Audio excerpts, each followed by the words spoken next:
In a peaceful corner of a family of 4, a meaningful journey began. Have you ever looked around at the people you love and realized you've all been drifting apart, even while living under the same roof? They didn't mean for it to happen. No one ever does. It started like it always does, with work, errands, school pickups, meetings, noise. Days became weeks. Weeks became years. And somehow, the warmth in their home faded into a quiet routine. They were a family of 4, 2 loving parents, 2 aging parents, under one roof, and yet everyone was alone in their own thoughts. He, a man in this story, was in his 30s, a dependable husband, a quiet son-in-law, a responsible man. From the outside, he had everything together. A steady job, a loyal wife, a family that cared. But on the inside, he was tired. Not the kind of tired that sleep could fix, but the kind that comes from carrying too much for too long. Every day was a loop. Wake up, work, eat, sleep, repeat. Even the weekends were to break. Just an extension of the list he hadn't finished yet. Somewhere along the way, joy had turned into obligation, and love had become a quiet presence rather than a shared feeling. It was his wife who suggested it. A vacation, nothing fancy. Just a few days away together. Him, her, and her parents at the hot spring resort they used to visit in the early days of their marriage. At first, he hesitated, not because he didn't care, but because he didn't know how to pause. How do you step away from a life where you're needed all the time? How do you let go, even for a few days, when your mind is wired to hold on? But he said yes, not for himself, for her. The drive there was filled with small talk, soft music, moments of silence that weren't uncomfortable, but heavy, like everyone was waiting for something to shift. When they arrived, the familiar scent of cedar and mineral water filled the air. The sound of gentle streams, the rustling of trees, it was all exactly as they remembered. Yet everything felt different. His wife smiled more here. Her parents laughed together like they were young again, trading stories, teasing each other, reminiscing without bitterness. And in those moments, he felt something he hadn't felt in a long time. Stillness. A kind of quiet where no one expected anything from him. No deadlines, no emails, no pressure to solve, fix, or figure things out.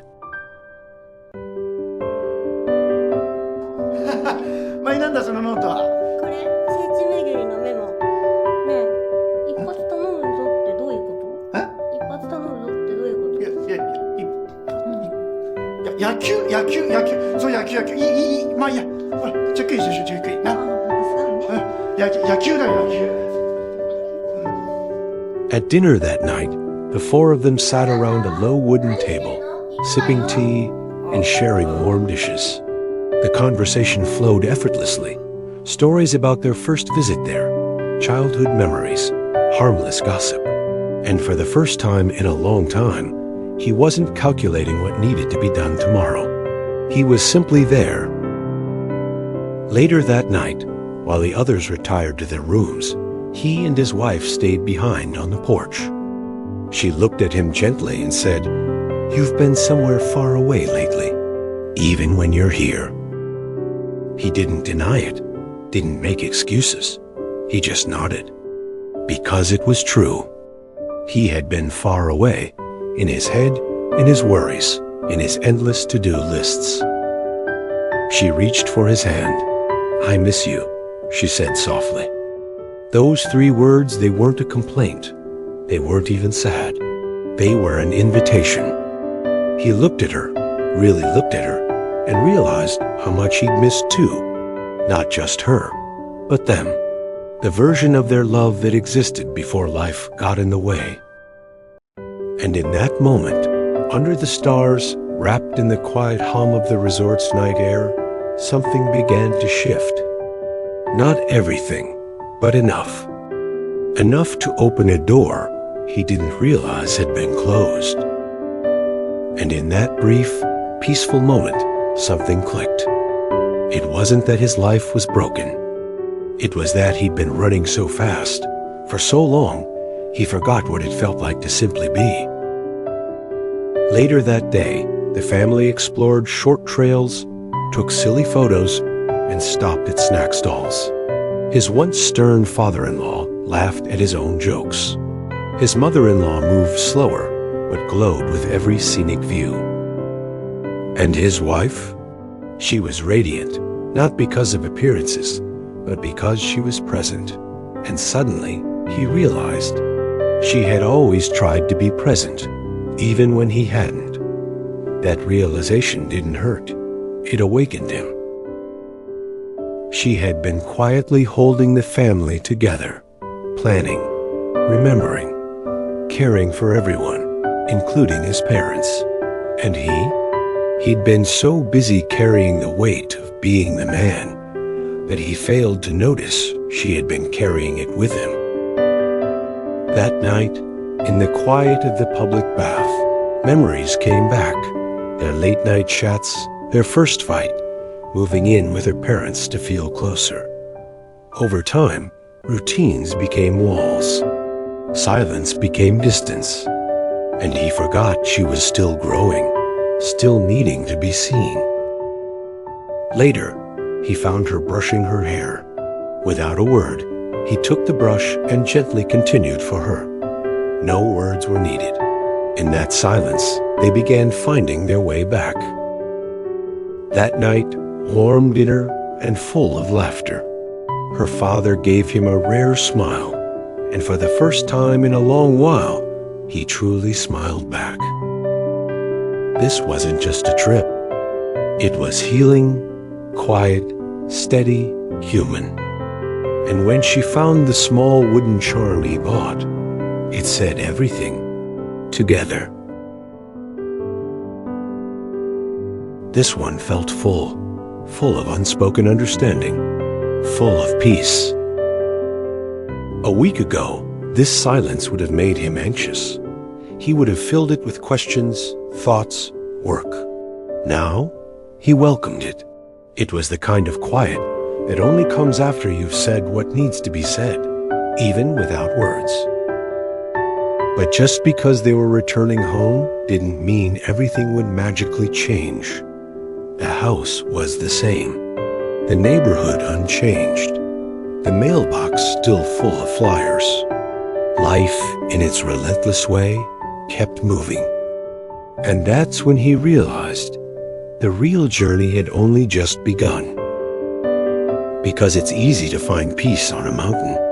It's easy to slow down when time is handed to you. But the real test is what happens after. When the meetings resume, when the deadlines return, when the dishes pile up and people get tired again. Not everything needed fixing. They weren't broken, just disconnected. And now that they'd found their way back, they had to protect it, not with big promises, but with small daily choices. And slowly, their home began to feel different, warmer, lighter. It wasn't perfect. There were still stressful days, arguments, exhaustion. But now, underneath all that, there was something stronger. Presence. Because in a world that never stops moving, we all need something to come home to. Not just a house, not just a schedule, but a feeling. A space where we can be tired and still be loved. Where we can fail and still be wanted. Where we can be seen, not for what we do, but for who we are. That's what family is. Not perfection, but presence. Not control, but care. And not about doing more, but being more together. He didn't need a grand gesture to prove anything. He just needed to keep showing up. Months passed. Life, as it always does, continued. The seasons changed. Work got busy again. But something was different now. There was a rhythm to their days, a quiet agreement between them that love didn't have to be loud to be real. He started noticing the way time works when you're intentional. Mornings felt less rushed, even if they were short. Conversations over dinner were deeper, even if only for a few minutes.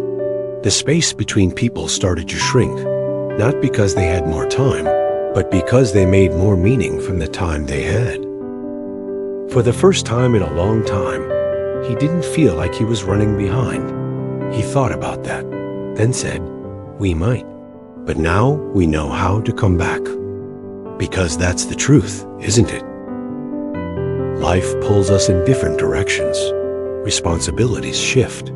Stress rises and falls. Even the strongest love can get buried under daily survival. But the power lies in remembering. Joy doesn't come from escaping life. It comes from connecting within it.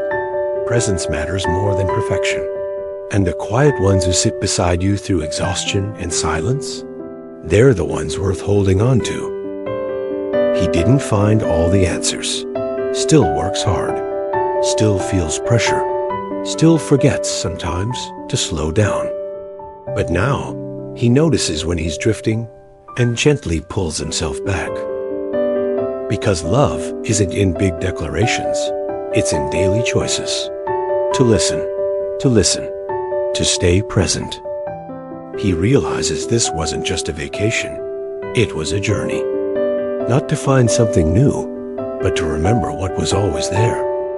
So maybe the question isn't, how do we fix it all? Maybe it's simply, how do we keep coming back to what matters?